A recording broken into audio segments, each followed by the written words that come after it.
खुलुमबाय, आंनि मुङा इलियास नार्जारि, आंनि गेमाथि नं बाथाबारि आरो आंनि मण्डलिया एनएलसि चार्च। आं मेथाइखौ आखायाव लादों जाहैबाय अननाय अननाय सोर होनो हागौ जिसु बादि अननाय। अननाय अननाय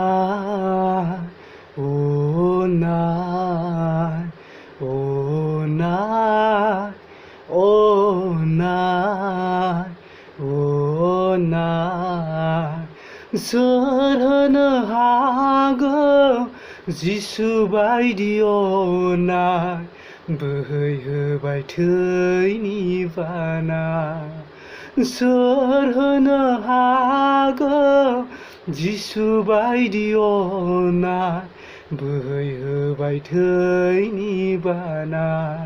सुस्रादो फामनि दागो सुस्रादो फामनि दागो अननाय अननाय अननाय।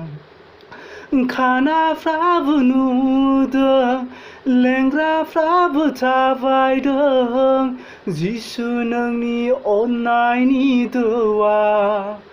खानाफ्राबो नुदों लेंग्राफ्राबो थाबायदों जिसु नोंनि अननायनि दोआ। अननाय अननाय अननाय अननाय अननाय अननाय। बिसारुखौ सोर अनदों हावरियाखौ सोर नायदों दुखु आरो निदाननि समाव। बिसारुखौ सोर अनदों हावरियाखौ सोर नायदों दुखु आरो निदाननि समाव। अननाय अननाय अननाय। गोजोन्थोंसै।